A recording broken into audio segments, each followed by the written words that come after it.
ഇന്നത്തെ recipe desiccated coconut കേക്കാണ്. ഈസിയായി ഇത് ഉണ്ടാക്കാൻ പറ്റും, നല്ല ടേസ്റ്റിയുമാണ്.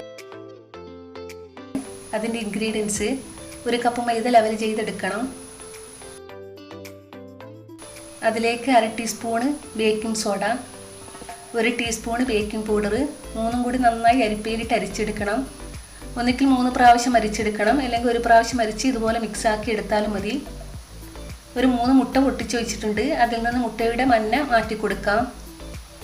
വെള്ളയാണ് ഫസ്റ്റ് ബീറ്റ് ചെയ്തെടുക്കുന്നത്. ഒരു കേക്ക് ടിന്നെടുത്ത് അതിലേക്ക് ഗീയോ ബട്ടറോ തടവി കൊടുക്കണം. ഇനി മുട്ടയുടെ വെള്ള ബീറ്റ് ചെയ്തെടുക്കാം.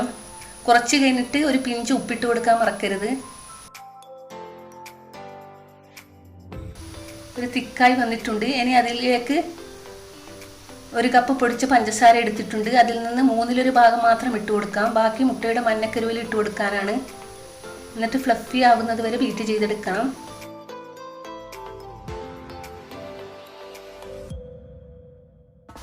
ഇനി ഇത് ഓഫ് ചെയ്യാം.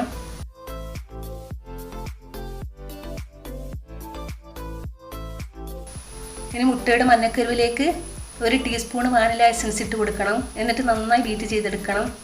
ഇത് കളർ ചേഞ്ച് ആകുന്നത് വരെ ബീറ്റ് ചെയ്യണം. ഇതിലേക്ക് ബാക്കി പഞ്ചസാരയില്ല പൊടിച്ചത്, അത് 2-3 തവണയായി ഇട്ട് കൊടുക്കാം.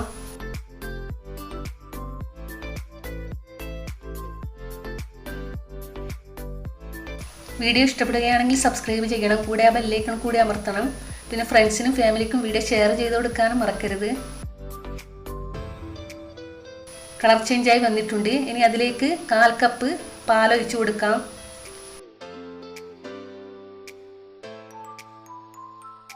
സാദാ പാലാണ്, ചൂടാക്കിയിട്ടൊന്നുമില്ല. ഇനി അതിലേക്ക് 1/4 കപ്പ് സൺഫ്ലവർ ഓയിൽ കൂടി ഒഴിച്ചു കൊടുക്കാം. ഇനി കൂടുതൽ ബീറ്റ് ചെയ്യരുത്, പെട്ടെന്ന് ഓഫ് ചെയ്യണം. ഇനി ഓഫ് ചെയ്യാം. ഇനി അതിലേക്ക് കുറച്ച് ബദാം ക്രഷ് ചെയ്തെടുത്തതാണ്. നന്നായി പൊടിക്കരുത്, പൊടിച്ചാൽ കേക്കിൻ്റെ അടിയിൽ ഭാഗത്ത് നിൽക്കും. അതുകൊണ്ടൊന്ന് ക്രഷാക്കി എടുക്കണം. 1/4 കപ്പ് വരെ ബദാം എടുക്കാം. ഞാനൊരു 15 ബദാമേ എടുത്തിട്ടുള്ളൂ.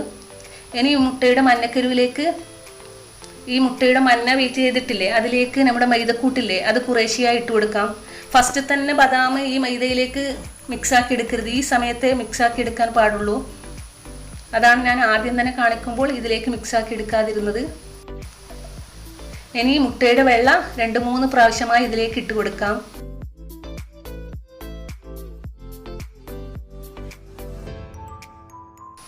നന്നായി മിക്സാക്കി കൊടുക്കണം. പിന്നെ ഞാനിത് ആവിയിലാണ് ഉണ്ടാക്കുന്നത്.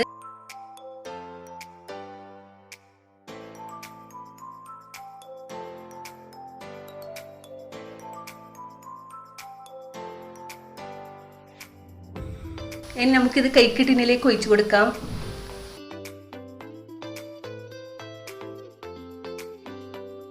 ബദാമൊക്കെ ഇട്ടത് കൊണ്ട് തന്നെ നല്ല ടേസ്റ്റിയായ കേക്കാണിത്.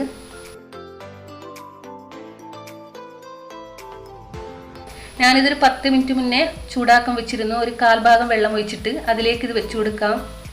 ഒരു 40 മിനിറ്റിന് ശേഷം തുറന്നു നോക്കാം. കേക്ക് നന്നായി പൊങ്ങി വന്നിട്ടുണ്ട്. ഒന്ന് ടൂത്ത് പിക്ക് കൊണ്ട് കുത്തി കൊടുത്ത് നോക്കാം. അതിലേക്ക് പിടിച്ചിട്ടൊന്നുമില്ല. കേക്ക് ആറിയ ശേഷം കേക്ക് ബോർഡിലേക്ക് മാറ്റി കൊടുക്കാം. നല്ല സ്പോഞ്ചി കേക്ക് തന്നെയാണ്. പ്ലെയിനായി കഴിക്കാനും ടേസ്റ്റാണ്. ഇനി മുകളിലെ ഒരു ഭാഗം ഒന്ന് മാറ്റി കൊടുക്കുക. അതൊരു ഷേപ്പില്ല, അതുകൊണ്ടാണ് നന്നായി പൊങ്ങി വന്നതുകൊണ്ട്. ഇനി 3 ലെയറായി കട്ടാക്കി എടുക്കാം. ചുറ്റിച്ച് കട്ടാക്കി എടുക്കണം.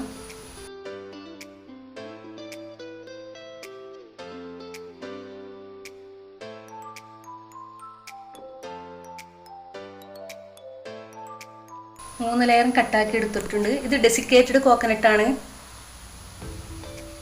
അത് ഞാൻ 1 കപ്പ് വിപ്പിംഗ് ക്രീം ബീറ്റ് ചെയ്തെടുത്തിരുന്നു. അതിലേക്ക് 1/4 കപ്പ് ഡെസിക്കേറ്റഡ് കോക്കനട്ട് ഇട്ട് കൊടുക്കാം.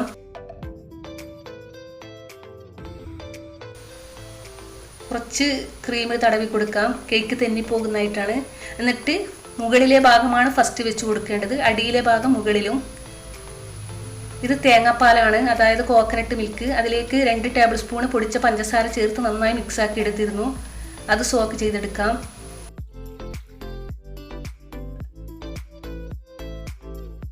ഇനി ക്രീം സ്പ്രെഡ് ചെയ്ത് കൊടുക്കാം.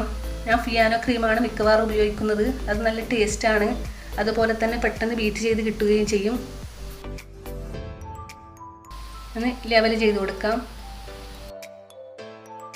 നോസിൽ കൊണ്ടാക്കുമ്പോൾ പെട്ടെന്ന് ഫിനിഷിങ് ചെയ്ത് കിട്ടും. രണ്ടാമത്തെ ലെയറും വെച്ച് കൊടുക്കാം. എന്നിട്ട് ഫസ്റ്റത്തെ മാതിരി തന്നെ ആദ്യം കോക്കനട്ട് മിൽക്ക്, രണ്ടാമത് വിപ്പിംഗ് ക്രീം,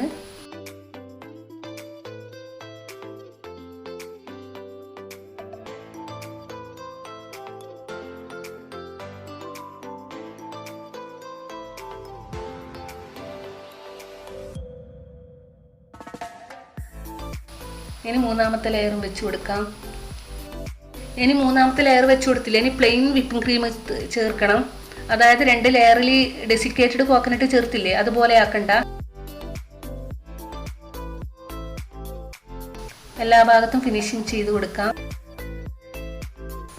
ഫിനിഷിങ് ശരിയായില്ലെങ്കിൽ സാരമില്ല, ഡെസിക്കേറ്റഡ് കോക്കനട്ട് എല്ലാ ഭാഗത്തും സ്പ്രെഡ് ചെയ്ത് കൊടുക്കുന്നുണ്ട്. അതുകൊണ്ട് ഇത് കാണാനൊന്നും പോകുന്നില്ല. ഇതുപോലെ സ്പ്രെഡ് ചെയ്ത് കൊടുക്കണം. നിങ്ങൾക്ക് ഇഷ്ടമുള്ള ഡിസൈൻ ചെയ്ത് കൊടുക്കാം. ഞാൻ ഇങ്ങനെയാണ് ചെയ്യുന്നത്.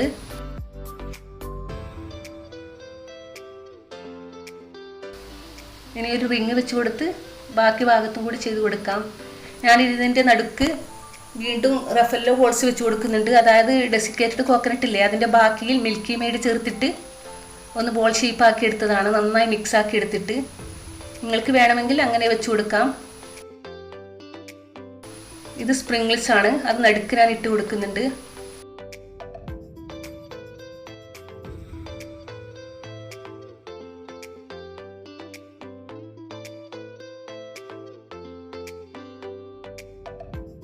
ഇനി ഈ റിങ് മാറ്റി കൊടുക്കാം.